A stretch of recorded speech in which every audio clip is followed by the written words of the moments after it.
Hello dear students, welcome to my channel. Let us start worksheet number 23 for class 10 students. बच्चों आज का जो आपका टॉपिक है उसका नाम है fire and ice by Robert Frost. Okay, तो ये जो पोम है इसमें फायर किसको कर रहा है represent. Fire stands for desire, greed, lust, है ना. तो हम उसी बात को समझेंगे. इस पोम में क्या होता है, पोएट रेफर करता है to predictions that how the world will end. ठीक है, वर्ल्ड कैसे एंड होगा, या तो वो फायर, कुछ लोग कहते हैं फायर से एंड होगा, कुछ लोग बोलते हैं आइस से एंड होगा. ओके, और दोनों के सिंबॉलिक मीनिंग अलग है. ओके राइट, तो सबसे पहले समझते हैं. Some say the world will end in fire, some say in ice. From what I have tasted of desire, I hold with those with favor of fire. ठीक है. Stanza 2 है आपका. But if it had to perish twice. Perish मतलब खत्म होना. ठीक है, अगर ये दो बार खत्म होता है world, I think I know enough to of hate. तो मैं इतनी नफरत जानता हूँ. To say that for destruction ice is also great and would suffice. तो क्या होगा, आइस जो है डिस्ट्रक्शन के लिए इतना इतना कोल्ड होगा, इतना शांति भरा माहौल होगा, कोई किसी से बात नहीं करेगा, है ना. तो क्या होगा, तो डिस्ट्रक्शन हो जाएगा. तो मैं इतनी नफरत है यहाँ पर, इस वर्ल्ड में इतनी नफरत है कि वो डिस्ट्रक्शन फैलाने के लिए काफी है. Okay, so that and would suffice, इसका मतलब ये है. राइट. सो अब हम करते हैं क्वेश्चन. पहला क्वेश्चन है आपका, read read the main idea of the poem given below and fill in the blanks. okay, तो मेन आइडिया आपको इसका पढ़ना है और उसके बाद फिल करना है ब्लैंक्स को. राइट. तो देखिए, फर्स्ट क्वेश्चन है आपका, the poem discusses how powerful emotions can destroy everything around us, है ना. राइट.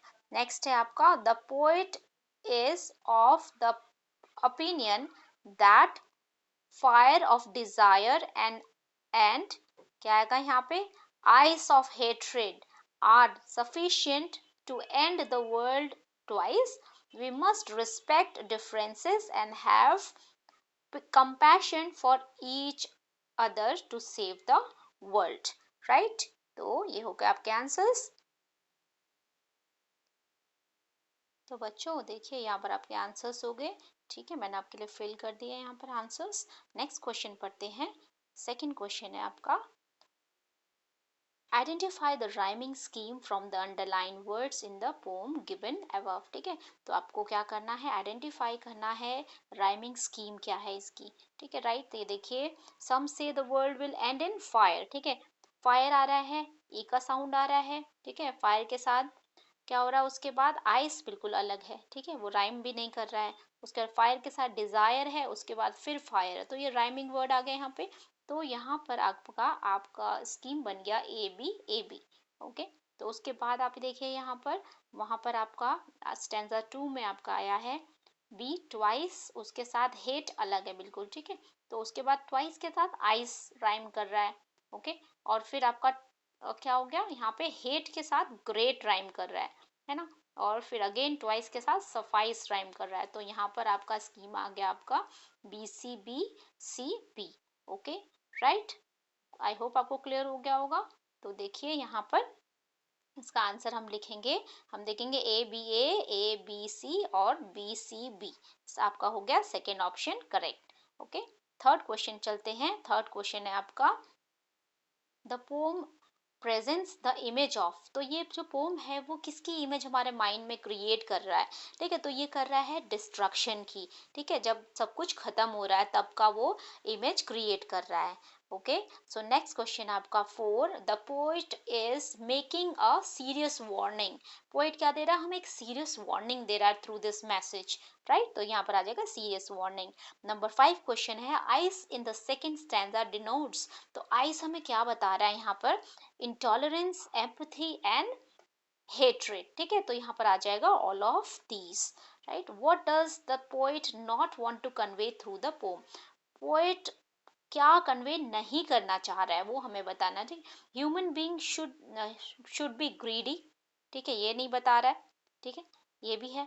सेकंड है आपका, we should focus on desire and hatreses, hatred. तो ये भी गलत है. ठीक है, तो ये दोनों चीजें क्या बताई गई, कन्वे नहीं की गई हैं. नेक्स्ट आपका आ गया check out, check our desire and love all, ठीक है, नंबर सी है check our desire and love all. Okay, तो हम इसका आंसर लिखेंगे, क्या नहीं बताया जा रहा है, that human should be greedy, ये नहीं बताया जा रहा है, ए आ जाएगा। और number B we should focus on desire and hatred, ये नहीं बताया जा रहा है ना, तो आपका ऑप्शन आ जाएगा correct A and B, right. तो इस पोम का मैसेज क्या है बच्चों, इस पोम का मैसेज है कि आपको क्या करना चाहिए, वी मस्ट रिस्पेक्ट डिफरेंसेस, कि हम सब अलग हैं, है ना, और हमारे बीच छोटी मोटी जो भी बातें होती हैं तो हमें उसे क्या करना चाहिए, उसे शांति से निपटाना चाहिए, हेट्रेट नहीं फैलाना चाहिए। एंड हैव कंपैशन, और हमें सहानुभूति होनी चाहिए दूसरों के प्रति, for each other to save the world, कि हमें वर्ल्ड को बचाना है। ठीक है बच्चों, सो आई होप आपको वर्कशीट क्लियर हो गई होगी। If you have any doubts do let me know in the comment section. अगर आपको मेरी वीडियो अच्छी लगी तो प्लीज़ लाइक कीजिए, शेयर कीजिए और सब्सक्राइब कीजिए, और नोटिफिकेशन बेल भी ज़रूर प्रेस कीजिए। Okay, thank you very much, see you in the next video, till then take care of your self.